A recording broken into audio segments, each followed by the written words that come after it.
ആഗ്രഹം ഉണ്ടായിരുന്നു ചെറുതാമഴി സിനിമയിൽ അഭിനയിക്കാൻ വേണ്ടി. പക്ഷെ എങ്ങനെ അവിടെ എത്തുന്ന ഒരു ഐഡിയ ഉണ്ടായിരുന്നില്ല. സിനിമ റിവ്യൂസ് സിനിമയെ ബാധിക്കില്ല എന്ന് പറയാൻ പറ്റില്ല. മൊത്തത്തിൽ പ്രശ്നമാണ് നമ്മുടെ നാട് മൊത്തത്തിൽ പ്രശ്നം നടന്നുകൊണ്ടിരിക്കുക. എങ്ങനെയെങ്കിലും ഉള്ള കാലം എന്തെങ്കിലുമൊക്കെ കാണിച്ചു പറയുമ്പോൾ പോകാൻ മൊത്തത്തിൽ പഠിച്ചോ. അതിൽ റാഫിക്കാൻ അടിക്കണ സീനാണ് ഫസ്റ്റ് ഞാൻ ഷൂട്ട് ചെയ്യണത്. അത് ഞാനത് എങ്ങനെ ചെയ്യുന്നത് സെയിം ക്വസ്റ്റ്യൻ രാത്രി ചോദിച്ചിട്ടുണ്ട് ഇന്റർവ്യൂവിന്റെ ഇടയിൽ. ഞാൻ നേരത്തെ കയറണമെന്ന് വേണമെന്ന് വിചാരിച്ചാ, പക്ഷെ ബാക്കിയുള്ളവർ വിചാരിച്ച അതുകൊണ്ടാണ് വൈകിയത്. നമ്മളെ പ്രൊമോഷൻ വന്നേക്കല്ലേ വെറി ഹൈ നെഗറ്റീവ്സ് അല്ലേ? എന്റെ അറിയാണ്ട് വന്ന മനഃപൂർവ്വം നിങ്ങളായിട്ട് പറയുന്നത്. പാട്ട് കേട്ടപ്പോ തന്നെ എനിക്ക് മനസ്സിലായി ഒരു കുലുക്കും ഒരു കിളുക്കും. അതെല്ലാവർക്കും സ്വാഗതം. ഒരുപാട് സന്തോഷം. കാരണം ഇത്രയും നമുക്ക് വേണ്ടി നമ്മുടെ സിനിമയ്ക്ക് വേണ്ടിയിട്ട് സപ്പോർട്ട് ചെയ്യാൻ വേണ്ടിയിട്ട് അത് കവർ ചെയ്യാൻ വേണ്ടിയിട്ട് ഇത്രയും ക്യാമറകളൊക്കെ കാണുമ്പോൾ ഒരുപാട് സന്തോഷം തോന്നി. കാരണം ഇതൊരു കൊച്ചു സിനിമയാണ്. പുതിയ നേരത്തെ മഞ്ജു പറഞ്ഞ പോലെ പുതിയ നായകനെ മുബിൻ റാഫി, പിന്നെ നമുക്ക് ഏറെ ഇഷ്ടപ്പെട്ട മറ്റൊരു നായകൻ അർജുൻ അശോകൻ, പിന്നെ ജാഫർ. നിന്റെ പേര് പറയും, നീ നായകനാണല്ലോ ഇപ്പൊ പല പടത്തിലും ഉണ്ട്. നായകൻ ജാഫർ, പിന്നെ ദേവിക സഞ്ജയ്. ഒരുപാട് നമ്മൾ ഇഷ്ടമുള്ള കുട്ടികളിൽ ഒരാൾ, അതായത് മകൾ, പിന്നെ ഞാൻ പ്രകാശൻ ഫസ്റ്റ് ഇടും. അപ്പോൾ അതിലൂടെയൊക്കെ നമുക്ക് സുപരിചിതയായ കുട്ടിയാണ്. പിന്നെ മാളവിക ഒരുപാട് സിനിമകളിൽ, നല്ല സിനിമകളിൽ നല്ല കഥാപാത്രങ്ങൾ അവതരിപ്പിച്ചിട്ടുള്ള ആളാണ്. പിന്നെ ഇത് കലന്തൂർ സാറ്. ശരിക്കും നേരത്തെ മഞ്ജു പറഞ്ഞ പോലെ ഒരു സിനിമ സംഭവിക്കണമെങ്കിൽ അതിന് പൈസ മുടക്കാൻ ആൾ വേണം. അത് നല്ല രീതിയിൽ ഞങ്ങളുടെ ഈ ഒരു കൊച്ചു സിനിമയ്ക്ക് വേണ്ട, സിനിമ കൊച്ചാണെങ്കിലും നല്ല കാശ് ചെലവുണ്ട്. അപ്പോൾ അതെല്ലാം ഞങ്ങളുടെ കൂടെ നിന്ന് കട്ടക്ക് നിന്ന് ഇപ്പോഴും എന്തിനും കൂടെ നിൽക്കുന്ന ഒരു നല്ലൊരു പ്രൊഡ്യൂസർ കലന്തൂർ സാർ. അതെ സാർ അഭിനയിച്ചിട്ടുണ്ട്. അപ്പോൾ അത് പക്ഷെ അതിൽ ഈ ഡ്രസ്സിനുള്ളിൽ ഒരു കലാകാരനുണ്ട് എന്ന് അല്ല കണ്ടെത്തി അല്ലേ. അപ്പോൾ അത് ഒരു വേഷം ചെയ്തിട്ടുണ്ട്. പിന്നെ സൈലക്സ്, ഞാനിതിൽ ഇരിക്കുന്ന നിങ്ങൾക്ക് ഈ താരങ്ങളല്ലാത്ത ആളെ പരിചയപ്പെടുത്തി എന്നുള്ളൂ. സൈലക്സ് ശരിക്കും പറഞ്ഞാൽ സൈലക്സിന് സംവിധാനം ചെയ്യാൻ വേണ്ടിയിട്ട് സൈലക്സ് ഒരുപാട് നല്ല സിനിമകളുടെ ചീഫ് അസോസിയേറ്റ് ആയിരുന്നു. നമ്മുടെ 2018 എന്ന് പറയുന്ന സൂപ്പർ ഡ്യൂപ്പർ ഹിറ്റ്, ഏറ്റവും കൂടുതൽ കളക്ഷൻ ലഭിച്ച സിനിമകളുടെ തന്നെ ചീഫ് അസോസിയേറ്റ് ആയിരുന്നു. അപ്പോൾ അദ്ദേഹത്തിന് 3 വർഷം. അതെ. അപ്പം സൈലക്സ് സിനിമ സംവിധാനം ചെയ്യാൻ വേണ്ടിയിട്ട് തയ്യാറെടുക്കുകയും അദ്ദേഹത്തിന് വേണ്ടിയിട്ട് റാഫിക്ക എഴുതിയ ഒരു സ്ക്രിപ്റ്റാണ്. അപ്പോൾ സൈലക്സ് ആണ് അത് ഇങ്ങനെ നമ്മളുടെ ഇങ്ങനെ ഒരു ടീമിലേക്ക് നമുക്ക് ചെയ്ത് കഴിഞ്ഞിട്ടുണ്ടെങ്കിൽ സിനിമ കുറച്ചുകൂടി ശ്രദ്ധിക്കപ്പെട്ട് അത് വരും എന്ന് പറഞ്ഞിട്ട് സൈലക്സിൻ്റെ ഒരു മനസ്സുകൂടി ഉണ്ട്. സാധാരണ ഇതിൽ ഒരവസരം കിട്ടിക്കഴിഞ്ഞിട്ടുണ്ടെങ്കിൽ ആരും പെട്ടെന്ന് അങ്ങനെ സമ്മതിക്കുന്നതല്ല. ആരെങ്കിലും അവസരം കിട്ടിക്കഴിഞ്ഞിട്ടുണ്ടെങ്കിൽ പെട്ടെന്ന് ഡയറക്ടറാകാൻ ശ്രമിക്കുന്നതിനിടയിൽ അദ്ദേഹത്തിന് തോന്നിയ ഒരു കാര്യമാണ്. അപ്പോൾ സൈലക്സിനെ പരിചയപ്പെടുന്ന സൈലക്സിന് താങ്ക്സ്. പിന്നെ എന്താ പറയുക, ഈ സിനിമ റാഫി നാദിർഷ എന്ന് പറയുന്ന ആദ്യം ചില കാര്യങ്ങൾ പറഞ്ഞാണ് ഭയങ്കരമായിട്ടുള്ളൊരു പൊട്ടിച്ചിരി. അതായത് റാഫിക്കയുടെ സിനിമകൾ കണ്ട് വളർന്ന ആൾക്കാരാണ് നമ്മളെല്ലാവരും, ഞാൻ ഉൾപ്പെടെ. ഒരുപാട് നല്ല കോമഡി സിനിമകൾ നമുക്ക് സമ്മാനിച്ചിട്ടുള്ള ആ റാഫിക്കയുടെ സ്ക്രിപ്റ്റിൽ പിന്നെ കുറച്ച് കോമഡി എന്ന് പറയുന്ന സിനിമകളും പിന്നെ എൻ്റെതായ പരീക്ഷണ ചിത്രങ്ങളൊക്കെ ചെയ്തിട്ടുള്ളൊരു ആളാണ് ഞാനും. അപ്പോൾ ഞങ്ങൾ രണ്ടുപേരും കൂടി ഒരുമിക്കുമ്പോൾ അത് ആദ്യം തൊട്ട് അവസാനം വരെ പൊട്ടിച്ചിരിക്കുന്ന ഒരു സിനിമയല്ല ഇത്. അത് ആദ്യമേ പറയുകയാണ്. കാരണം ഇതൊരു ഡിഫറെൻറ്റ് ജോണർ സിനിമയാണ്. ചിരിക്കാനുള്ള ഉണ്ടോയെന്ന് വെച്ചിട്ടുണ്ടെങ്കിൽ ചിരിക്കാനുള്ള ഉണ്ട്. കാരണം ആദ്യമേ ഈ കാര്യം പറഞ്ഞില്ലെങ്കിൽ നമുക്ക് ത്രൂ ഔട്ട് ഹ്യൂമർ എന്ന് പറയുന്നത് നിന്റെ ബാക്കിയുള്ള ആൾക്കാർ പറയട്ടെ കണ്ടിട്ട്. ഞാനത് വളരെ സീരിയസ് ആയിട്ടുള്ളൊരു ക്യാരക്ടറാണ് വിചാരിച്ചത്. പക്ഷെ നീ അത് കോമഡി ആക്കിയത്.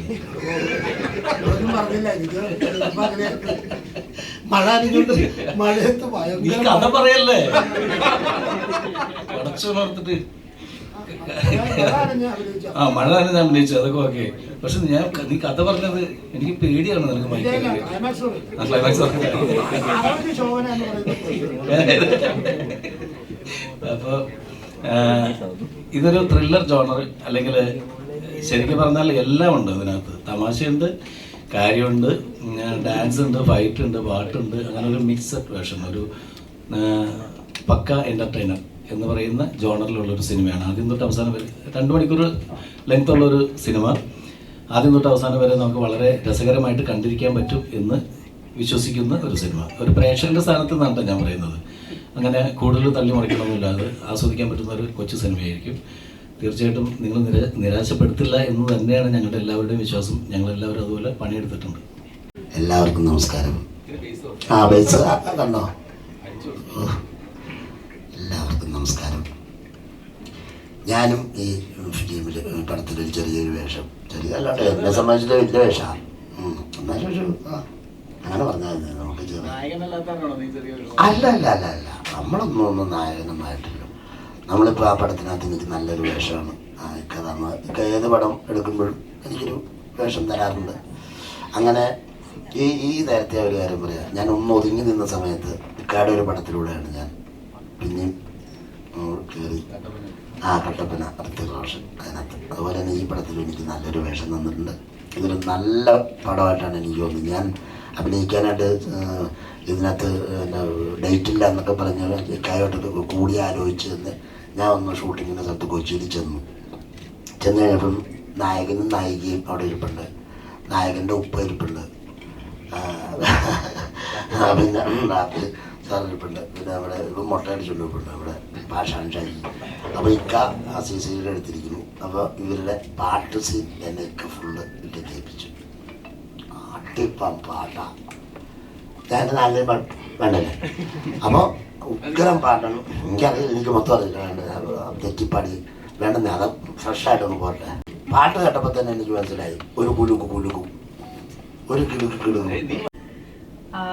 ഓൾറെഡി എല്ലാവരും പറഞ്ഞു കഴിഞ്ഞു. പറഞ്ഞ പോലെ once upon a time in കൊച്ചിയുടെ എന്ന മൂവിയുടെ ഭാഗമാവാൻ പറ്റിയതിൽ ഒരുപാട് സന്തോഷമുണ്ട്. നാദർഷയ്ക്കും റാഫി സാറുടെയും. എഗെയിൻ ഞാനും പറയുകയാണ്, റാഫി സാറിൻ്റെ മൂവീസൊക്കെ നമ്മൾ ക്യാരക്ടേഴ്സൊക്കെ ഒരുപാട് കണ്ട് ചിരിച്ചും ആസ്വദിച്ചിട്ടുള്ളൊരു കുട്ടിയാണ് ഞാനും. അതുപോലെ തന്നെ നാദർഷയ്ക്കയുടെ മൂവീസ് ആണെങ്കിലും ഒരുപാട് എൻ്റർടൈൻ ചെയ്ത ഫിലിംസ് ആണ്. അപ്പോൾ അതിൽ എഗെയിൻ എനിക്ക് മുമ്പ് ഇക്കടുത്ത് ഞാൻ പറഞ്ഞിട്ടുണ്ട്, എനിക്ക് ഇക്കയുടെ ഒരു 2 ഫിലിം മുമ്പ് വന്നത് എനിക്ക് അൺഫോർച്ചുനേറ്റ്ലി എന്തോ ഒരു അൺഭാഗ്യവശാൽ അത് നടന്നിട്ടില്ല. അൺഭാഗ്യവശാൽ ഞാൻ ആഡ് ചെയ്തു. ഞങ്ങളുടെ ഭാഗ്യവശാൽ അതാണ് പറയണ്ടത്. ഞങ്ങളുടെ ഭാഗ്യവശാൽ അത് നടന്നില്ല. അങ്ങനെ പറയരുത്, അങ്ങനെ പറയരുത്. എന്റെയാണോ? അങ്ങനെ ആക്കരുത്. അല്ല, അപ്പോ ഇപ്പോ വൺസ് അപ്പോൺ എ ടൈമിന്റെ ഭാഗമാവാൻ പറ്റിയ സന്തോഷമുണ്ട്. നമ്മളെ പ്രൊമോഷൻ വന്നേക്കല്ലേ, വൈ നെഗറ്റീവ്സ് അല്ലേ? എന്റെ അറിയാണ്ട് വന്ന മനഃപൂർവ്വം നിങ്ങളായിട്ട് പറയരുത്. സോ ഇതില് ഞാനൊരു ഒരു നല്ലൊരു വേഷം ചെയ്തിട്ടുണ്ട്. ഈ മൂവിയെ പറ്റി പറയുകയാണെങ്കിൽ എല്ലാം റസിയ എന്ന് പറഞ്ഞ ഒരു ക്യാരക്ടർ, ഒരു സാധാരണ ഒരു പെൺകുട്ടി, ലൈഫിൽ ഓരോ കാര്യങ്ങൾ നടക്കുന്നു, ചുറ്റുവട്ടത്തിൽ ഉണ്ടാവുന്ന ഓരോ സംഭവങ്ങളും കാര്യങ്ങളൊക്കെ തന്നെയാണ്. അധികം പറയാൻ പറ്റില്ലല്ലോ. അപ്പോ നല്ലൊരു ക്യൂട്ട് ഫിലിമാണ്. ഇക്ക പറഞ്ഞ പോലെ എന്റർടൈനിങ് ആണ്. ഫൈറ്റ് ഉണ്ടോ, അതുണ്ട്. എല്ലാം അടങ്ങിയ ഒരു മൂവിയാണ്. അപ്പൊ 31st റിലീസ് ആവാണ് once upon a time Kochi. So കൊച്ചിക്കാരും എല്ലാവരും ചേർന്ന് മൂവി കണ്ട് നിങ്ങളുടെ വിലയേറിയ അഭിപ്രായങ്ങൾ ഞങ്ങളെ അറിയിക്കുക. എപ്പോഴും കൂടി ഉണ്ടാവുമെന്ന് വിചാരിക്കുന്നു. സപ്പോർട്ട് ചെയ്യുക. Thank U.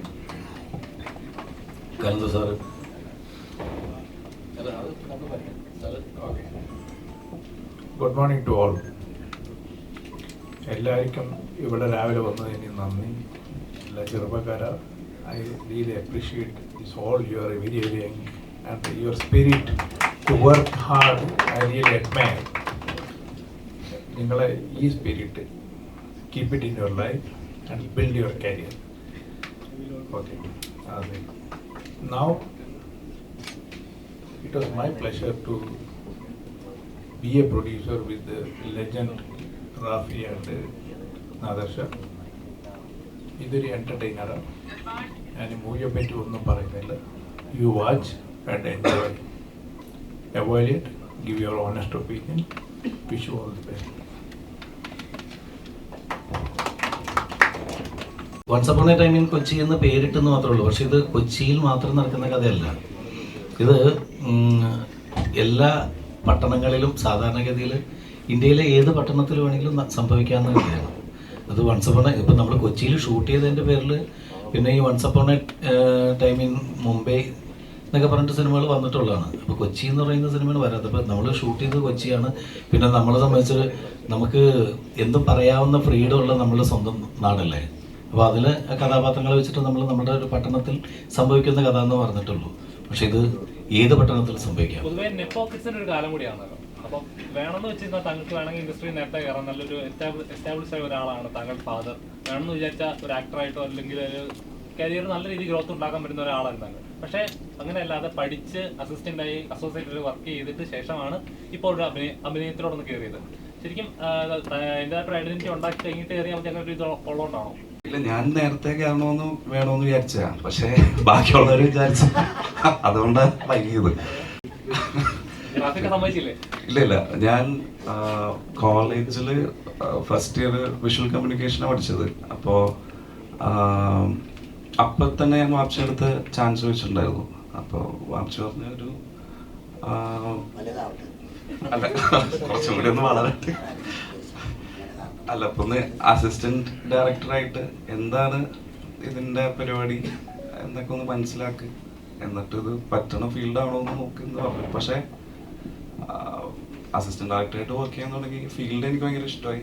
പിന്നെ ഒരു അഭിനയിക്കാൻ പറ്റണ ഒരു ഓപ്പർച്യൂണിറ്റി പിന്നെ അങ്ങനെ വന്നിട്ടില്ല. ആദ്യമായിട്ട് ഇങ്ങനെ ഒരു പടം ഉണ്ടാകണം. പുതിയ താരങ്ങളെ വെച്ചിട്ട് അല്ലെങ്കിൽ പുതുമുഖങ്ങളെ വെച്ചിട്ട് നമ്മൾ സിനിമകൾ ചെയ്യുമ്പോഴാണ് ഓരോരുത്തരും ഓരോ പുതിയ നായകന്മാർ മലയാള സിനിമയിലേക്ക് വരുള്ളൂ. അപ്പോൾ അതിന് പ്രൊഡ്യൂസേഴ്സ് റിസ്ക് എടുക്കണമെങ്കിൽ ഇത്തരത്തിലുള്ള സിനിമകളുടെ വിജയം നോക്കി തന്നെയാണ് ഒരു റിസ്ക് എടുക്കുള്ളൂ. അപ്പോൾ അതിന് തയ്യാറായ സാറിന് ഞങ്ങളുടെ താങ്ക്സ് ഞങ്ങൾ ആദ്യമേ പറഞ്ഞാണ്. വീണ്ടും താങ്ക്സ് പറയുന്നു. Thank you. താങ്കൾ റാഫിയായിട്ട് കൂട്ടിയിട്ട് ഒരുപാട് എക്സ്പെക്ടേഷൻ ഉണ്ട്. പക്ഷേ എക്സ്പെക്ട് ചെയ്യരുത്, ഓവർ എക്സ്പെക്ടേഷൻ വേണ്ട. ശരിക്കും പറഞ്ഞാൽ എന്താ റിവ്യൂസിനെ അതിനെ പേടിക്കുന്നുണ്ട് ഇപ്പൊ പലപ്പോഴും. അങ്ങനെയല്ല, ഞാൻ പറട്ടെ, എന്താ പറയുക, ഇതിനകത്ത് ഇല്ലാത്ത കാര്യങ്ങൾ തള്ളി പറിക്കാൻ വേണ്ടിയിട്ട് പറ്റില്ലല്ലോ. അതുകൊണ്ടാണ്. കാരണം ഞാൻ പറയാം, ഒന്നും പ്രതീക്ഷിക്കാതെ വന്നു കഴിഞ്ഞാൽ എന്തെങ്കിലും നമുക്ക് കിട്ടും എന്ന് മാത്രം വിചാരിച്ചാൽ ഒറ്റ വാക്കി പറഞ്ഞതാണ്. കാരണം ഒരുപാട് പ്രതീക്ഷയോടുകൂടി ഈ സിനിമ അങ്ങനെയായിരിക്കും ഇങ്ങനെയായിരിക്കും എന്ന് പറഞ്ഞിട്ട് നമ്മളൊരു അങ്ങനെ പ്രതീക്ഷിച്ചിട്ട് വരുമ്പോഴാണ്, അത് കിട്ടാതെ വരുമ്പോഴാണ് നമുക്ക് വരുന്ന പ്രശ്നം. അപ്പോൾ ഇതിനകത്ത് ഒന്നും കിട്ടൂല എന്ന് തന്നെ വിചാരിച്ചിട്ട് വന്നാൽ മതി. അപ്പോൾ കാണുമ്പോൾ ഇത് കുഴപ്പമില്ല എന്ന് തോന്നണമെങ്കിൽ നമുക്ക് അങ്ങനെ പറ്റുള്ളൂ. ഇപ്പോൾ റാഫിഖ് ആദർശ എന്ന് പറയുന്ന ഈ രണ്ട് ടീമിൽ നിന്ന് ആദ്യം തൊട്ട് അവസാനം വരെ ഒരു ചിരിപ്പടമാണെന്നുള്ളൊരു ധാരണ വന്നു കഴിഞ്ഞിട്ടുണ്ടെങ്കിൽ അതങ്ങനെ അല്ല എന്ന് പറഞ്ഞതാണ്.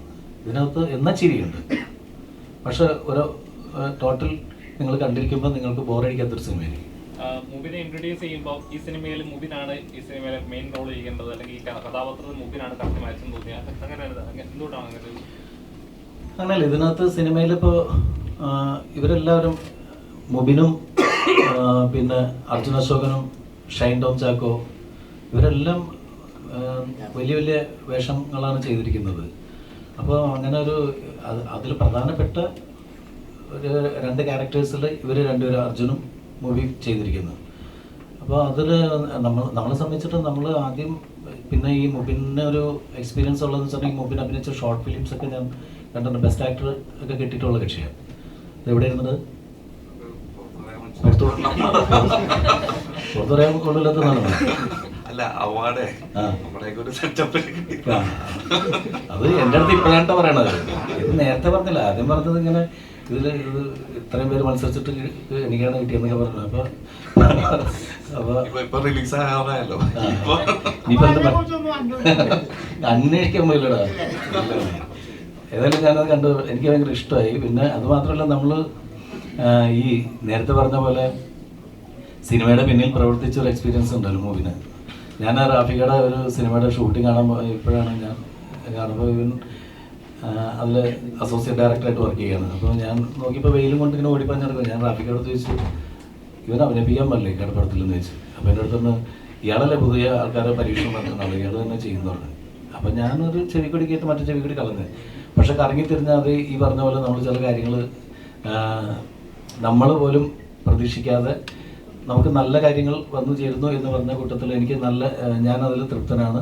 ഇപ്പോൾ മുബിൻ വന്ന് അഭിനയിച്ചതിൻ്റെ പേരിൽ ഇരുത്തിക്കൊണ്ട് പറഞ്ഞല്ലോ, മുബിനാണെങ്കിലും ഇതിൽ അഭിനയിച്ച എല്ലാവരും ഇവരെല്ലാവരും വളരെ എക്സ്പീരിയൻസ്ഡ് ആയിട്ടുള്ള താരങ്ങളെ പോലെ തന്നെയാണ് എനിക്ക് ഫീൽ ചെയ്തിട്ടുള്ളത്. ഇപ്പോൾ അച്ചു അഭിനയിക്കുന്നത് ഞാനൊക്കെ ഇങ്ങനെ നോക്കിയിരിക്കുകയാണ്. കാരണം നമുക്കൊക്കെ ഈ പിള്ളേർ ഇങ്ങനെയാണ് എന്ന് പറഞ്ഞിട്ട് നമ്മളെ പഠിപ്പിക്കുന്ന തരത്തിലുള്ള റിയാക്ഷൻസും കാര്യങ്ങളും ഇവരുടെ ഭാഗത്തുനിന്ന് ഇപ്പോഴത്തെ തലമുറയുടെ ഭാഗത്തുനിന്നുണ്ട്. തീർച്ചയായിട്ടും അതിന് ഒരുപാട് താങ്ക്സ്. പിള്ളേരെല്ലാവരും വളരെ ഗംഭീരമായിട്ട് ചെയ്യുന്നു. സ്ക്രീൻ ഞെട്ടിക്കുന്ന പെർഫോമൻസ് ആണ് ഓരോ തവണ ചെയ്തുകൊണ്ടിരിക്കുന്നത്. പ്രമേയത്തിലെ പെർഫോമൻസ് അലിച്ചിട്ട് അപ്പോൾ ഓരോ സിനിമ കഴിയുമ്പോൾ കരിയർ നല്ല ഗ്രോത്ത് ഉണ്ടാകുന്നുണ്ട്. ആ ഗ്രാഫ് അതേപോലെ കീപ്പ് ചെയ്യുന്നുണ്ട്. അപ്പോൾ ഓരോ സിനിമ വരുമ്പോൾ എനിക്ക് ഈ കഥാപാത്രം എൻ്റെ ഓഡിയൻസിന് ഇത് കറക്റ്റായിട്ട് കൺവേ ആവും, അല്ലെങ്കിൽ എൻ്റെ ഇത് ചെയ്യുവാണെങ്കിൽ ക്ലിക്കാവും എന്ന് വിചാരിച്ചിട്ട് ഓരോ കഥാപാത്രങ്ങൾ ചൂസ് ചെയ്യുന്നത്. ഈ സിനിമയിലെ കഥാപാത്രം എങ്ങനെയായിരിക്കും? ഓരോ കഥാപാത്രം ക്ലിക്കാവും എന്നുള്ള രീതിയിൽ ചിന്തിച്ചിട്ടല്ല ചെയ്യുന്നത്. ആക്ച്വലി പ്രമേയം തന്നെ പടം നമുക്ക് ഇത്ര ആൾക്കാർ ഇങ്ങനെ ആക്സെപ്റ്റ് ചെയ്യും എന്നുള്ളൊരു, ആൾക്കാർ ആക്സെപ്റ്റ് ചെയ്യുമെന്ന് അറിയാം, പക്ഷെ എന്നാൽ തന്നെയും അത് ടോട്ടലി ഡിഫറെൻറ്റ് കൈൻഡ് ഓഫ് ഒരു ജോണർ ആണല്ലോ. അപ്പോൾ അത് ആൾക്കാരെ എങ്ങനെ ആക്സെപ്റ്റ് ചെയ്യും എന്നുള്ളൊരു ക്യൂരിയോസിറ്റി എപ്പോഴും ഉണ്ടായിരുന്നു.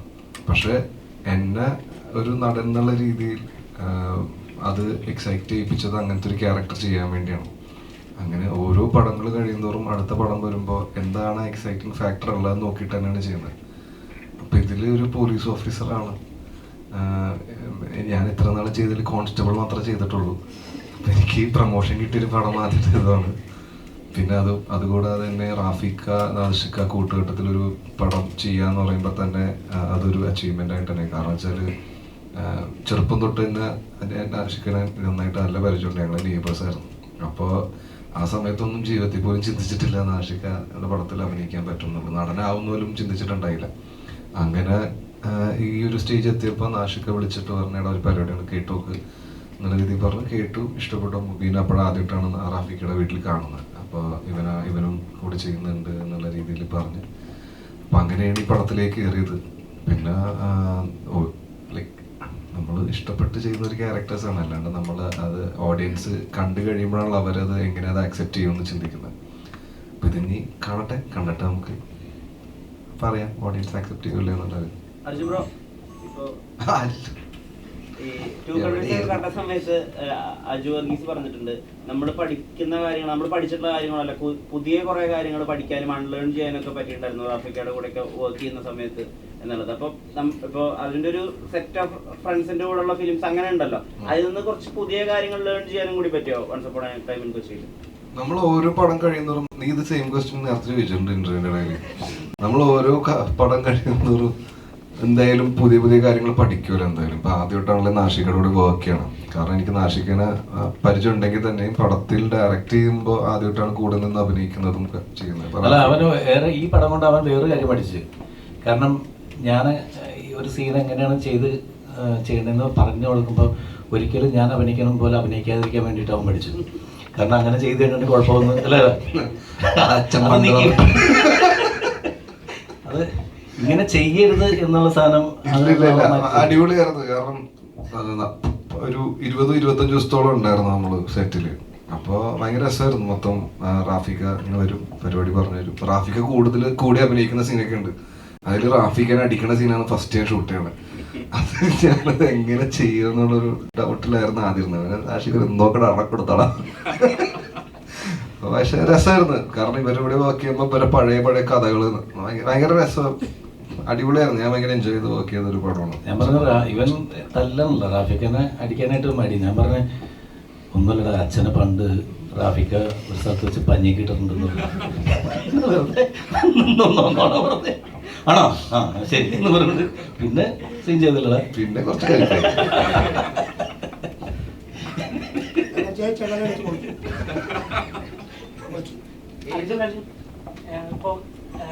ഒരു സിനിമയെക്കാൾ കൂടുതൽ ഒരു കഥാപാത്രത്തെ ആലോചിച്ചിരുന്നെങ്കിൽ രമണൻ എന്നുള്ള കഥാപാത്രം എപ്പോഴും മുൻപിലുണ്ട്. ട്രോളുകളിലായാലും അല്ലെങ്കിൽ ഇപ്പോൾ ഒരു വൈദ്യനം വരുമ്പോൾ മുതലാളിയുടെ മുഖത്ത് നോക്കി ചെക്ക് ചെയ്യാന്ന് വിളിച്ച ഏക തൊഴിലാളി രമണനാണെന്നുള്ള തരത്തിലുള്ള നറേറ്റീവുകളൊക്കെ വരുന്നുണ്ട്. തിരിച്ചടിക്കാത്ത മുതലാളി. അപ്പം അത്തരത്തിലുള്ള ഒരു ക്യാരക്ടർ ചെയ്ത ആളാണ്, എഴുതി വെച്ച ആളാണ് റാഫിക്ക. അപ്പോൾ അർജുന് റാഫിക്കയുടെ സ്ക്രിപ്റ്റിൽ ഒരു പടം ചെയ്യുമ്പോൾ മാത്രമല്ല റാഫിക്കയുടെ ഒരു ആർട്ടിസ്റ്റ് കൂടെ ആയിട്ട് വർക്ക് ചെയ്യുമ്പോഴുള്ള എക്സ്പീരിയൻസ് എങ്ങനെയായിരുന്നു? ആ ഒരു ഇത്രയും ഒരു ഹിറ്റ് മേക്കർ, അപ്പോൾ ഒരു ലെഗസി, അതിൻ്റെ ഒരു എക്സ്പീരിയൻസ് എങ്ങനെയായിരുന്നു? ഇതില് ഇപ്പൊ നിങ്ങൾ പറഞ്ഞ പോലെ പഞ്ചാബി ഹൗസ് പോലെ ബാക്ക് ടു ബാക്ക് കോമഡി ആയിട്ടുള്ള പടമല്ല. സിറ്റുവേഷനലി കുറച്ച് ത്രില്ലറും കാര്യങ്ങളായിട്ട് പറഞ്ഞു പോകുന്ന ഒരു സബ്ജക്റ്റാണ്. അപ്പൊ അതില് തമാശ ഉണ്ട്, ഇല്ല എന്നല്ലേ പറയണേ. പക്ഷെ ഇവരുടെ ക്യാരക്ടറൈസേഷൻ എന്ന് പറയുമ്പോൾ ഭയങ്കര രസമാണ്. കാരണം ചെറിയ മൈന്യൂട്ട് കാര്യങ്ങളൊക്കെ ഉണ്ടാവും. നമ്മള് ചെറിയ അത് പടം കാണുമ്പോൾ കറക്റ്റ് മനസ്സിലാവും. അപ്പൊ അതൊക്കെ പിടിക്കാൻ പറയും നമ്മളടുത്ത്. അപ്പൊ അത് ത്രൂ ഔട്ട് പടം കണ്ടു കഴിയുമ്പോൾ ആ ഒരു ക്യാരക്ടറൈസേഷൻ അവര് ഓൾറെഡി ഉണ്ട്. അപ്പൊ അങ്ങനെ രസം പരിപാടിയാണ്. അപ്പൊ നമുക്ക് ആൾക്കാര് ട്രെയിനിലൊക്കെ കാണുന്ന വീഡിയോ അതുപോലെ അങ്ങനെ അതായത് ശരിക്കും പറഞ്ഞാൽ നമ്മൾ ഒരു നേരമെങ്കിലും ഈ സിനിമ എന്ന് പറയുന്ന ഇൻഡസ്ട്രി അതിപ്പോൾ എല്ലാവർക്കും ബാധിക്കണമെന്നല്ല. കാരണം നമുക്ക് കലാകാരൻ അല്ലെങ്കിൽ സിനിമ എന്ന് പറയുന്ന ഒരുപാട് പേരുടെ അധ്വാനം. ഇപ്പം നമ്മളതൊന്നും പറഞ്ഞിട്ട് ആർക്കും മൈൻഡ് ചെയ്യേണ്ട കാര്യമൊന്നുമില്ല. ഒരുപാട് പേരുടെ അധ്വാനമാണെങ്കിലും അത് നമുക്കറിയേണ്ട കാര്യമൊന്നുമില്ല എന്ന് പറഞ്ഞിട്ട്. പക്ഷേ ഇതിന് ഒരു പ്രാവശ്യമെങ്കിലും അത്യാവശ്യം ഒരു കലാകാരനാണെങ്കിൽ അല്ലെങ്കിൽ കലയെ സ്നേഹിക്കുന്ന ഏത് കലയാണെങ്കിലും അല്പം ബ്ലഡിലുണ്ടെങ്കിൽ മനുഷ്യത്വം ഉണ്ടെങ്കിൽ ഈ പറയുന്ന സിനിമ എന്നുള്ള ഒരു സംഭവത്തിന് നമ്മൾ മനഃപൂർവ്വം തകർക്കാൻ നോക്കേണ്ട കാര്യമില്ല. കാരണം ഇതിപ്പോൾ പെട്ടെന്ന് നമുക്ക് എങ്ങനെ വേണമെങ്കിലും ഇപ്പോൾ മൊബൈലിലോ എവിടെ വേണമെങ്കിലും ഷൂട്ട് ചെയ്യാൻ നമ്മുടെ അവകാശമാണെന്ന് പറയും. ഞങ്ങൾ ഇഷ്ടമുള്ള ഇതിൽ നമ്മൾ പ്ലാറ്റ്ഫോമിൽ ഞങ്ങൾ സിനിമ കാണും. നിങ്ങൾ ഇറക്കി കോടികൾ, നിങ്ങളിപ്പോൾ 50 കോടി മുടക്കിയിട്ട് സിനിമ എന്ന് വിചാരിച്ചിട്ട് ഞങ്ങൾക്ക് 10 രൂപ മുടക്കാതെ ഞങ്ങളുടെ ഫോണിൽ കണ്ടത് നിങ്ങൾക്ക് എന്താ നഷ്ടം എന്ന് ചോദിച്ചു കഴിഞ്ഞാൽ നമുക്കൊന്നും പറയാനില്ല അതിൽ. പക്ഷെ അത് ഒരിക്കലും ഒന്ന് ചിന്തിച്ച് നോക്കി കഴിഞ്ഞിട്ടുണ്ടെങ്കിൽ ഒരു ഇൻഡസ്ട്രി മൊത്തത്തിൽ തകർന്ന് കഴിഞ്ഞിട്ടുണ്ടെങ്കിൽ ഇതുമായിട്ട് ബന്ധപ്പെട്ട് ജീവിക്കുന്ന ഒരുപാട് ആൾക്കാരില്ലേ. ഇപ്പോൾ സിനിമ അപ്പോൾ ചില ആൾക്കാർ പറയും സിനിമയില്ലെങ്കിലും ഞങ്ങൾ ജീവിച്ചോളാം, ഞങ്ങൾ സിനിമ കണ്ട ആവശ്യമില്ലെന്ന് പറഞ്ഞിട്ട് പറയുന്നവരുണ്ട്. പക്ഷെ ഇതൊരു വലിയ എത്രയോ ലക്ഷങ്ങൾ ജീവിക്കുന്നുണ്ട്, ലക്ഷക്കണക്കിന് ആൾക്കാർ ജീവിക്കുന്നുണ്ട്, ഒരുപാട് പേരുടെ വരുമാനം. ഇപ്പോൾ നമ്മൾ തമ്മിൽ ഇങ്ങനെ സംസാരിക്കുമ്പോൾ ഇത്രയും ക്യാമറകൾ നിങ്ങളെല്ലാം ജോലി ചെയ്യുന്നുണ്ട്. ഈ ജോലി ചെയ്യുന്നതെല്ലാം ഇതിനെ ആസ്പദമാക്കിയല്ലേ, സിനിമ ബേസ് ചെയ്താണ് നമ്മളെല്ലാവരും വന്നിരിക്കുന്നത്. ഇപ്പോൾ എല്ലാവരും ഇതിനു വേണ്ടിയിട്ട് രാവിലെ തൊട്ട് വൈകുന്നേരം വരെ ഇതിനു വേണ്ടിയിട്ട് തയ്യാറെടുക്കുന്നതും നമ്മൾ തമ്മിലിപ്പോൾ ഇങ്ങനെ അങ്ങോട്ടും ഇങ്ങോട്ട് കാണുന്നതൊക്കെ ഈ സിനിമ ഉള്ളതിൻ്റെ പേരിലാണ്. സിനിമ നശിച്ചു പോയി കഴിഞ്ഞിട്ടുണ്ടെങ്കിൽ നമ്മൾ തമ്മിൽ ഇങ്ങനെ സംസാരിക്കേണ്ട കാര്യം വരില്ല. നമ്മൾ വേറെ പണിക്ക് പോകും, നമുക്ക് വേറെ പണി കിട്ടും, അതൊക്കെ ഓക്കെ. പക്ഷെ അത് നശിപ്പിക്കാതിരിക്കുക മാക്സിമം.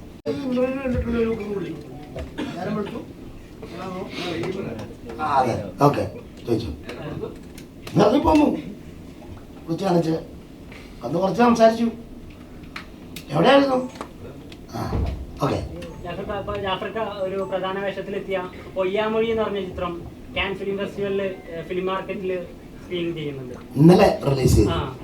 അപ്പോൾ മലയാളത്തിൽ നിന്ന് അങ്ങനെ ഒരു സിനിമ മലയാളത്തിന്റെ റെപ്രസെന്റേഷൻ ആയിട്ട് ക്യാനിലൊക്കെ അവതരിപ്പിക്കുന്ന, അതിൽ പ്രധാന വേഷം ചെയ്യുന്നത്, അതിന് പോസ്റ്ററുകളൊക്കെ കണ്ടിരുന്നു. ഒരു നമുക്ക് എന്താ പറയാ, ഒരു പ്രോമിസിംഗ് ആയിട്ടുള്ള പടമായിരിക്കും എന്നുള്ളൊരു തോന്നൽ വരുന്നുണ്ട്. അപ്പൊ അത്തരത്തിലുള്ള ഒരു പടം ചെയ്തിട്ട് അല്ലെങ്കിൽ ഇപ്പോൾ ചുരുളി ചെയ്യുന്നത്, അങ്ങനെ ഒരുവിധം നല്ല സിനിമകളിൽ മികച്ച ക്യാരക്ടറുകൾ വരുന്ന ഒരു സമയത്തും തന്നെ once upon a time in Kochi ആ ഒരു സിനിമയിലേക്ക് വരുമ്പോൾ റാഫിക്ക നാദിർഷ്ക എന്നുള്ള പേരല്ലാതെ സിനിമ തന്നിട്ടുള്ള ഒരു ഹൈ എന്തായിരുന്നു, സിനിമയിലേക്ക് എത്താനുള്ള ഒരു ഇതെന്തായിരുന്നു? അത് ഞാൻ വീട്ടിലിരിക്കുമ്പം എനിക്ക് റാഫി സാറും ഷാരോടും കൂടി വലിയൊരു മീറ്റിംഗ് വിളിച്ച് എൻ്റെ വീട്ടിലേക്ക് രണ്ടുപേരും വന്നിട്ട് എന്നോട് ചോദിച്ചു, ഇതിനകത്തൊന്ന് സഹകരിക്കാവോ ജാഫർ? ഞങ്ങളെ പ്രതീക്ഷയോടുകൂടിയാണ് റാഫി സാർ എന്നോട് പറയുന്നു. നായഷക്കാരനോട് കണ്ണടച്ചിട്ട് ഇങ്ങനെ പറഞ്ഞു. ഞാൻ ശരിക്കും കഥ കേട്ടതിന് ശേഷം ഞാൻ അർജുനെ വിളിച്ചു. അർജുൻ പറഞ്ഞു, ചേട്ടാ എങ്ങനെയും ഏറ്റെടുക്കുക, നിങ്ങൾ എങ്ങനെയും അരി മേടിച്ചു പോട്ടെ. ഒരു ഫോൺ വിളിച്ചിട്ട് ഞാൻ ഇവിടെ കൊണ്ടുപോകാം, ഞാൻ നാളെ വന്നിട്ട് ഒരു സാധനം ഉണ്ടോ എൻ്റെ പടത്തിലൊക്കെ ചെയ്തേച്ചോ കൊള്ളുന്നു പറഞ്ഞ് ഞാൻ വന്ന് ചെയ്തേച്ചു പോയ സംഭവം. എനിക്ക് തൃപ്തരാണ്, നല്ലൊരു വേഷം എനിക്ക് തന്നിരുന്നത്. പിന്നെ ഒരു കുടുംബത്തിൽ ചെന്ന് കയറുന്നവരോട് ഒരു ഫീലിങ്സ് ഒക്കെയാണ് നാശാക്കാരുടെ പടത്തിലേക്ക് ചെന്ന് കഴിയുമ്പോഴത്തേക്കും. നമ്മളൊരു സിനിമാ നടനാണെന്നോ അല്ലെങ്കിൽ ഒരു സിനിമാ നടൻ ചെന്ന് കഴിയുന്ന ഒരു ഡയറക്ടർ ബന്ധമൊന്നുമല്ല. അതന്നെ അല്ലെന്നേ ഈ ഇരിക്കുന്ന ലെവല് തന്നെ നോക്കി നിങ്ങൾ തന്നെ ഇതിനകത്ത് ആർക്കെങ്കിലും ഞാനൊഴിച്ച് ബാക്കി ആർക്കെങ്കിലും ജാടയുണ്ടോ? ഇല്ലല്ല. അപ്പം അത്രയേ ഉള്ളൂ. ഞങ്ങളൊരു കുടുംബം പോലെ തമാശയും പറഞ്ഞ് അങ്ങനെ പറയും. പിന്നെ പറഞ്ഞ 80 ദിവസം ഷൂട്ട് കൂടിപ്പോയി. അപ്പോൾ സാറ് ചോദിച്ചു, എന്തോ ഇച്ചിരി ചെറിയ പടമാണോ വലുതല്ലേ എന്നൊക്കെ ചോദിച്ചില്ലേ. പിന്നെ മഴ ഒരു ഘടകമായിരുന്നു. മഴ ഞങ്ങളെ കുറേ ശല്യം ചെയ്തു. ഷൂട്ടൊക്കെ രാത്രിയായിരുന്നു. അങ്ങനെ കുറേ ദിവസങ്ങളൊക്കെ പോയി. അല്ലാതെ ഇപ്പോൾ സാറ് ഓർക്കും അവർ പച്ചയ്ക്ക് നടത്താനും പറഞ്ഞു, 20 ദിവസം കൊണ്ട് തീർക്കാമെന്ന് പറഞ്ഞ് 80 ദിവസം കൊണ്ടാകും തീർത്താന്നും പറഞ്ഞ് അവിടെ കടന്ന് മുത്തുന്നുള്ളതുകൊണ്ടാണ് ഞാൻ സമ്മതിക്കില്ല. ആലോചിച്ചില്ല, അങ്ങനെയായിരുന്നു മൊത്തത്തിൽ. പിന്നെ സിനിമയാണ്, ഇക്കാടെ സിനിമയാണ്. ഇക്ക എൻ്റെ റൂട്ട് അനുസരിച്ച് ഇന്ന് രാത്രി എടുത്ത നാളെ പ്ലാൻ ചെയ്യുന്ന പെട്ടെന്ന് മാറ്റുന്ന ആളൊക്കെയാണ്. എന്തായാലും ഒരു മനോഹര സിനിമയായിരിക്കും. അർജുനും നമ്മുടെ നായകനും ഒക്കെ കൂടെ നായികയെ കൂടെ അടിച്ച് പൊളിച്ച് വെച്ചിട്ടുണ്ട്. അപ്പോൾ നമുക്ക് കാണാം. ഞാൻ ആദ്യം പറഞ്ഞ പോലെ തന്നെ നിങ്ങളെപ്പോലെയുള്ള ഒരു സഹകരണമാണ്. പിന്നെ ഈ എല്ലാവരും പറയുന്നില്ലേ, ഈ ഒരു സിനിമ ഇറങ്ങി കഴിയുമ്പോൾ പ്രിൻ്റ് എടുത്ത് കാണുന്നു. സിനിമ എപ്പോഴും തിയേറ്ററിൽ തന്നെ കാണാം, എന്നാലേ അതിന് വിലയിരുത്താൻ പറ്റുള്ളൂ. അതിനകത്ത് എന്തൊക്കെ സാധനങ്ങളുടെ സൗണ്ട് എഫക്റ്റും ഒക്കെ വെച്ചിട്ട് അങ്ങനെ കണ്ടിട്ട് അതിനെക്കുറിച്ചിട്ട് വിലയിരുത്തൽ പറയണം. നമ്മൾ മൊബൈലിൽ കണ്ടിട്ട് പെട്ടെന്ന് ഒരു വലിയൊരു പ്രസ്ഥാനത്തെ ചുമ്മാ ഒരു ഇതിലേക്ക് ആക്കരുത്. കാരണം വെച്ചാൽ എല്ലാവർക്കും അരി മേടിക്കാനുള്ളതാണ്, ജീവിക്കാനുള്ളതാണ്. മൊത്തത്തിൽ പ്രശ്നമാണ് നമ്മളെ നാട് മൊത്തം, ലോകം മൊത്തത്തിൽ പ്രശ്നം നടന്നുകൊണ്ടിരിക്കുക. അപ്പോൾ എങ്ങനെയെങ്കിലും ഉള്ള കാലം എന്തെങ്കിലുമൊക്കെ കാണിച്ച് പറയുമ്പോൾ പോകാമല്ലോ. മൊത്തത്തിൽ നിന്ന് പഠിച്ചു നോക്കുക. ഞാൻ സിനിമ കാണാത്ത ആളാണ്, വാർത്ത കേൾക്കുന്നത്, അതുകൊണ്ട് പറയാം. അപ്പം നന്മ വരട്ടെ എല്ലാവർക്കും. എൻ്റെ ഒരു അനുഗ്രഹം അല്ലാവട്ടെ, ഞാൻ ദൈവത്തോട് പ്രാർത്ഥിക്കുന്നതാണ്. അപ്പോൾ ഇതിനും ഒരു അനുഗ്രഹം തരണം. എല്ലാവരും ഞങ്ങളെ സഹായിക്കുകയും ചെയ്യണം. ആ ഒരു കുഞ്ഞുങ്ങൾക്ക് നല്ല ഒരു നല്ല സെറ്റപ്പാക്കി കുറേ പടത്തിലേക്കൊക്കെ വന്ന് അടിപൊളിയാണ്. അതിൻ്റെ കൂടെ കാരണവരായിട്ട് നമ്മളെയും വിളിക്കണം. ഓക്കെ എന്നാൽ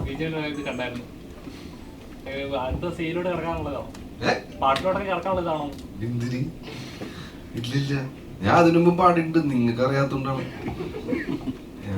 ആഹാ എന്ന പടത്തില് ടൈറ്റിൽ സോങ് പാടിയാനാണ്.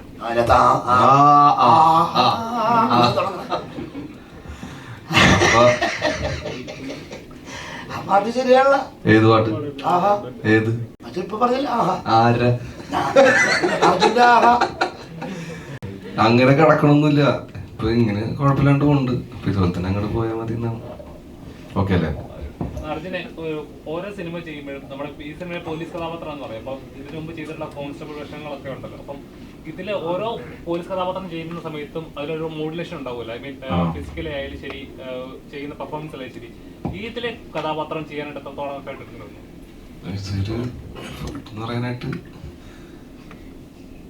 കുറച്ചാള് വർക്കൗട്ട് ചെയ്യാൻ നമുക്ക് പോയായിരുന്നു, കുറച്ച് മാസത്തിലേക്ക് വെക്കാൻ. പക്ഷെ കുഴപ്പമില്ലാണ്ടായി തോന്നുന്നു. കണ്ടിട്ട് പറയാൻ എന്താ പറയാ. ഈ കട്ടപ്പനയിലെ ഹൃതിക് റോഷൻ ചെയ്യുന്ന സമയത്ത് അതിലെ നായകനും വിഷ്ണുവിനും ചെറിയ സാമ്യങ്ങളുണ്ടായിരുന്നു കഥാപാത്രപരമായിട്ട് പോലും. അതുകൊണ്ടാണ് അതിൽ അദ്ദേഹം നായകനായി എത്തിയത്. ഈ ഇതിലിങ്ങനെ കൊച്ചിയിലുള്ള വളരെ യൂത്ത്ഫുൾ ആയിട്ടുള്ള പയ്യൻ അതിലേക്ക് മുമ്പി തന്നെ വേണം, അതെന്തുകൊണ്ടാണ്? അങ്ങനെയല്ല, അത് ഒരു പുതിയ കഥാപാത്രം അല്ലെങ്കിൽ ഒരു പുതിയ രൂപം എന്ന് പറയുന്ന സംഭവത്തിന് നമുക്കത് പിന്നെ അതിന് വേണ്ടിയിട്ട് ഒരു പുതിയ ആളെ കൊണ്ടുവന്ന് ആളെ അഭിനയിപ്പിച്ച് തീരൂ എന്ന് പറയുന്നുള്ള വാശിയൊന്നുമല്ല. നോക്കി അവൻ നന്നായിട്ട് ചെയ്യുന്നുണ്ട്. പിന്നെ ആ ക്യാരക്ടർ ചെയ്യാനായിട്ടുള്ള രൂപവും ഭാവവും കാര്യങ്ങളൊക്കെ ഉണ്ട് എന്ന് തോന്നിയപ്പോഴാണ് സംഭവിച്ചത്. അല്ലാണ്ട് പെട്ടെന്ന് മുബിയോടുള്ളൊരു ഇഷ്ടത്തിന് മുബീനെ കൊണ്ടുവന്ന് നായകനാക്കാൻ വേണ്ടിയിട്ട് നമ്മളങ്ങനെ ശ്രമിക്കുന്നില്ല. കഥാപാത്രത്തിന് ആപ്റ്റാണെങ്കിൽ മാത്രമേ നമ്മൾ ആരെയാണെങ്കിലും, അതിപ്പോൾ ഞാൻ മാത്രമല്ല, അത് സ്ക്രിപ്റ്റ് എഴുതിയത് റാഫിക്കാണ്. റാഫിക്ക ആണെങ്കിൽ പോലും സമ്മതിക്കില്ല. അത് ഓക്കെ അല്ലെങ്കിൽ വേണ്ടെന്ന് പറയുള്ളൂ. അത് വേണ്ട, വേറെ ആരെങ്കിലും ആലോചിക്കാൻ പറയും. നമുക്ക് ഓക്കെയാണ് എൻ്റെ പേരിൽ ചെയ്താൽ. തമാശകൾ എഴുതും, തമാശകൾ ഉണ്ടാക്കുകയൊക്കെ ചെയ്യുമ്പോൾ ഇപ്പം ഒരുപാട് ചർച്ചകളുണ്ടല്ലോ. ഒരു തമാശ എടുത്ത് ആ തമാശ എങ്ങനെയൊക്കെയാണ് അതിന്റെ പൊളിറ്റിക്കൽ എഫക്റ്റീവ്നെസ് എന്നൊക്കെ പറഞ്ഞു. ഇപ്പൊ തമാശ പറയുമ്പോഴോ എഴുതുമ്പോഴോ സിനിമയിൽ അങ്ങനെയുള്ള ശ്രദ്ധകളൊക്കെ ഉണ്ടാവാറുണ്ട്? അങ്ങനെയല്ല, അത് ഓരോ കാലഘട്ടത്തിനനുസരിച്ചിട്ട് മാറിക്കൊണ്ടിരിക്കില്ലേ. തമാശകളുടെ കാര്യത്തിൽ മാത്രമല്ല, എല്ലാത്തിൻ്റെ കാര്യത്തിൽ എല്ലാ ചിന്താഗതി എല്ലാം മാറിക്കൊണ്ടിരിക്കുക എല്ലാവരും. അപ്പോൾ അതനുസരിച്ചിട്ട് നമ്മൾ ചില കാര്യങ്ങൾ സൂക്ഷിക്കണം. അപ്പോൾ കാരണം വെച്ചിട്ട് മെജോറിറ്റി അതിന് നമുക്ക് ഇന്ന ചില പണ്ട് നമ്മൾ മിമിക്രി കാലഘട്ടങ്ങളിൽ ചെയ്തുകൊണ്ടിരിക്കുന്ന സമയത്ത് ഉള്ള കഥാപാത്രങ്ങളിൽ പള്ളിയിലച്ഛനും പൂജാരിയും മുസ്ലിയാരും ഒക്കെ നമ്മൾ അനുസ്യൂതം നമ്മൾ ഉപയോഗിച്ചുകൊണ്ടിരുന്ന കഥാപാത്രങ്ങളാണ്. പക്ഷേ ഇപ്പോൾ അങ്ങനെയുള്ള കോമഡിയൊക്കെ സൃഷ്ടിക്കുകയാണെങ്കിൽ അത് ഒന്ന് ആലോചിച്ചില്ലെങ്കിൽ കുഴപ്പമാകും. അതുപോലെ തന്നെയാണ് സിനിമയുടെ കാര്യത്തിലും. സിനിമയിലും നമ്മൾ പറയുന്ന അല്ലെങ്കിൽ സൃഷ്ടിക്കുന്ന കഥാപാത്രങ്ങൾ ആർക്കെങ്കിലുമൊക്കെ നോവിക്കുന്നുണ്ടെങ്കിൽ നമ്മളത് വേണ്ടെന്ന് വയ്ക്കാമെന്ന് പറയുന്നത് തന്നെയാണ്. അത് ഉത്തമമായിട്ടുള്ള ഇപ്പോഴത്തെ സാഹചര്യത്തിൻ്റെ അനുസരിച്ചിട്ട് കാര്യം. അല്ലെങ്കിൽ പിന്നെ നമ്മളത് നേരിടാനുള്ള ചങ്കൂറ്റവും ധൈര്യമൊക്കെ നമുക്ക് വേണം. നമുക്കത് അതിനുള്ള ശേഷിയില്ല. അതിൻ്റെ പേരിൽ നമ്മൾ സൂക്ഷിക്കും. ദർശക ഒരു സിനിമയുടെ പൂർണ്ണ സ്വാതന്ത്ര്യം അതിന്റെ ഡയറക്ടറിനും റൈറ്ററിനും, അതിന്റെ സൃഷ്ടി എങ്ങനെയായിരിക്കണം, അതിന്റെ കഥ എങ്ങനെയാവണം, ഒരു അതിന്റെ സൃഷ്ടിയുടെ പൂർണ്ണ ഉത്തരവാദിത്വം അതിന്റെ ഡയറക്ടറും റൈറ്ററും ആയിരിക്കും തീരുമാനിക്കുന്നത്. പക്ഷേ ഇതൊന്നും അല്ലാതെ ഒരു സെൻസർ ബോർഡ് തന്നിട്ട് ഈ സീൻ വേണ്ട, അല്ലെങ്കിൽ അവിടെ അത് വേണ്ട, ഇവിടെ ഇത് വേണ്ട എന്ന് തീരുമാനിക്കുമ്പോൾ ഒരു ആ കഥയുടെ എലമെന്റ് തന്നെ ചിലപ്പോൾ നഷ്ടപ്പെട്ടു പോകും. പല സിനിമകൾ അങ്ങനെ പോയിട്ടുണ്ട്. അപ്പോൾ അങ്ങനെ ചെയ്യുന്നത് ശരിയാണെന്ന് വിശ്വസിക്കുന്നുണ്ടോ? അങ്ങനെയല്ല, നമുക്ക് നമ്മളുടേതായ സൃഷ്ടികൾ അങ്ങനെ ചെയ്യണമെന്നും നമുക്കൊരു തോന്നലുണ്ടാവും. നമ്മളിപ്പോൾ റൈറ്റർ പറയും അല്ലെങ്കിൽ ഡയറക്ടർ, നമുക്ക് ചില കാര്യങ്ങൾ ആ സിനിമയിൽ നമുക്ക് അങ്ങനെ തന്നെ ചെയ്ത് തീരുള്ളൂ, അല്ലെങ്കിൽ ചിലപ്പോൾ മനസ്സിലാവില്ല, കഥ മനസ്സിലാകാതെ പോകും. അങ്ങനെയുള്ള സീൻസ് നമ്മൾ അതിൽ നിന്ന് കട്ട് ചെയ്ത് കളഞ്ഞു കഴിഞ്ഞിട്ടുണ്ടെങ്കിൽ, അല്ലെങ്കിൽ അത് ഷൂട്ട് ചെയ്യുമ്പോൾ തന്നെ നമുക്കറിയാം ഈ സീൻ സെൻസർ ബോർഡിൽ ചെല്ലുമ്പോൾ പ്രശ്നമാകും, അല്ലെങ്കിൽ ആ ഡയലോഗ് പ്രശ്നമാകും. ചിലപ്പോൾ ആ സീനില്ലെങ്കിൽ ആ കഥ പൂർണ്ണമാകാനായിട്ട് പാടായിരിക്കും. അപ്പോൾ എന്താണെന്ന് വെച്ചിട്ടുണ്ടെങ്കിൽ അത് ഉൾപ്പെടുത്തിയിട്ട് ആ സമയത്ത് സെൻസർ ബോർഡ് ക്ലീൻ യു കിട്ടുന്ന സ്ഥലത്ത് ആ ഒരൊറ്റ സീനിൻ്റെ പേരിൽ UA ആയി മാറും. അതിനൊക്കെ നമ്മൾ തയ്യാറായിട്ട് തന്നെ, കാരണം അത് സിനിമയെ നശിപ്പിക്കേണ്ടതെന്ന് കഥാകൃത്തും ഡയറക്ടർക്കും എല്ലാവർക്കും ആഗ്രഹമുള്ളതിൻ്റെ പേരിലാണ് പല സിനിമകളും അങ്ങനെ തന്നെ. അല്ലെങ്കിൽ ചില സിനിമകൾ അതുമല്ലാത്ത സർട്ടിഫിക്കറ്റിലേക്കൊക്കെ A സർട്ടിഫിക്കറ്റ് വരെ വന്ന് ചിലപ്പോൾ ആ ഒരൊറ്റ സീനിൻ്റെ പേരിലായിരിക്കും. അത് സെൻസർ നിയമങ്ങൾ മാത്രം സമയം അനുഷ്ഠിക്കുന്നു അങ്ങനെയൊന്നുമല്ല. അതിപ്പോൾ ഓരോ കാലഘട്ടം അനുസരിച്ചിട്ട് ഞാൻ പറഞ്ഞത്, ഇപ്പം നമ്മൾ മാറുന്നതനുസരിച്ചിട്ട് അവർ ഓരോ നിയമങ്ങൾ ഉണ്ടാക്കി വെക്കുന്നുണ്ട്. നിയമങ്ങളനുസരിക്കാൻ ബാധ്യസ്ഥരാണ് നമ്മൾ ഒരാൾ വാശി പിടിച്ചിട്ട്, ഇപ്പം ഞാൻ പറയട്ടെ, എനിക്കിഷ്ടമുള്ള സിനിമ എനിക്ക് ഷൂട്ട് ചെയ്യാം, അത് അവർക്ക് ഇഷ്ടമുള്ള സർട്ടിഫിക്കറ്റ് അവർ തരും, നമുക്ക് എന്ത് ചെയ്യാൻ പറ്റും? നമുക്കായിട്ട് മാറ്റാൻ പറ്റുമല്ലോ. അപ്പോൾ നമ്മളത് തീരുമാനിച്ചിട്ട് നമുക്ക് ഇന്ന സർട്ടിഫിക്കറ്റോ അല്ലെങ്കിൽ ഇന്ന കാറ്റഗറിയിൽ സിനിമ ആണ് ഞാൻ ചെയ്യാൻ തീരുമാനിക്കണമെന്ന് വെച്ചിട്ടുണ്ടെങ്കിൽ സിനിമ റിലീസ് ചെയ്യേണ്ടെന്ന് ആരും പറയുന്നില്ല. പക്ഷെ അവർ ആ സമയത്ത് അവർ എന്താണെന്ന് വെച്ചിട്ടുണ്ടെങ്കിൽ അവരുടെ തീരുമാനത്തിലേക്ക് നമ്മൾ വിട്ടുകൊടുക്കും. എനിക്ക് വളരെ കംഫർട്ടബിൾ ആയിട്ടുള്ള ആർട്ടിസ്റ്റ്, ഇപ്പോൾ നേരത്തെ വിഷ്ണുവിനെ വെച്ചിട്ട് നമ്മൾ കട്ടപ്പന ചെയ്ത സമയത്ത് അത് അവർ തന്നെ ഇരുന്ന് റൈറ്റേഴ്സ്, വിഷ്ണു തന്നെ. അപ്പോൾ അവർക്ക് കൃത്യമായിട്ട് അറിയാവുന്ന, ഇപ്പോൾ അദ്ദേഹത്തെ സംബന്ധിച്ച് ചില ഈ ഫൈറ്റും ഡാൻസും മറ്റുള്ള ആക്ഷൻ അങ്ങനെയുള്ള സീക്വൻസ് ഒക്കെ ചെയ്യാനായിട്ട് എല്ലാവർക്കും പുതിയൊരു ആഗ്രഹം പറ്റും. പക്ഷേ ഹ്യൂമർ ചെയ്ത് ഫലിപ്പിക്കുക എന്ന് പറയുന്നത് ചെറിയ ബുദ്ധിമുട്ടുള്ള കാര്യമാണ്. അതുവരെ വഴങ്ങുന്ന ഒരാളെ കിട്ടിയെന്ന് പറയുന്നതിൻ്റെ ഒരു സന്തോഷമുണ്ട്. അതെല്ലാവർക്കും പെട്ടെന്ന് വഴങ്ങുന്ന ഒരു കാര്യമല്ല തമാശ എന്ന് പറയുന്നത്. തമാശ അങ്ങനെ നമുക്കത് ചെയ്യുമ്പോൾ അത് മറ്റുള്ളവർക്ക് കൂടി അത് ഓക്കെ ആണെന്ന് തോന്നുന്ന തരത്തിലുള്ള ചെയ്യാൻ പറ്റുന്ന പുതിയ പിള്ളേരെ കിട്ടുമ്പോൾ നമുക്ക് വളരെ സന്തോഷം തോന്നും. കോമഡി സീൻസ് ആയിരുന്നല്ലേ നമ്മൾ ചെയ്തത്, നിന്നെ അറിയിക്കാതെ ഷൂട്ട് ചെയ്തല്ലേ. അവിടെ നിന്ന് വെള്ളം കുടിക്കണണ്ടപ്പോ എനിക്ക് മനസ്സിലായി എന്തോ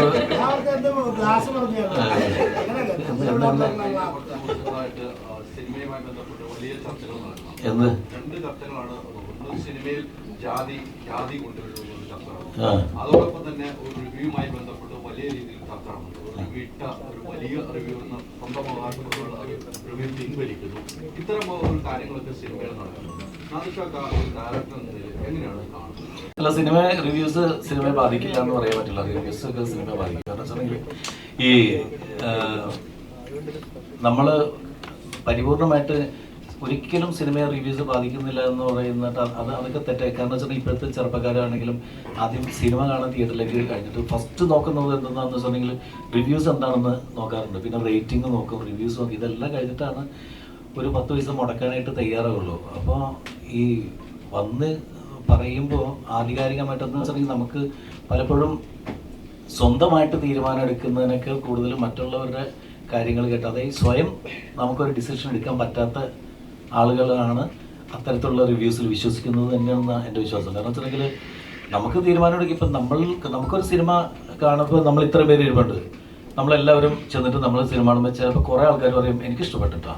അപ്പോൾ നമ്മൾ തൊട്ടടുത്തിരിക്കുന്ന പറയും എനിക്ക് അത്ര വർക്കായില്ല. പലരും പല അഭിപ്രായം പറയും. ആ അഭിപ്രായം എല്ലാം കൂടിയും ഇത് പൊതുവായിട്ടുള്ള ഈ സിനിമയുടെ മൊത്തത്തിലുള്ള സംഭവം ഇതാണ് എന്ന് പറഞ്ഞ് ആധികാരികമായിട്ട് കയറിയെന്ന് പറയുമ്പോൾ അവരെ സപ്പോർട്ട് ചെയ്യുന്ന കുറേ ആളുകളും എല്ലാം വിശ്വസിക്കുന്നതെന്ന് വെച്ചിട്ടുണ്ടെങ്കിൽ പുള്ളി പറഞ്ഞു അപ്പോൾ ഇനി അതങ്ങനെ തന്നെ എന്ന് പറഞ്ഞിട്ട് വരുമ്പോൾ എന്ന് പറഞ്ഞാൽ സിനിമയെ ബാധിക്കും.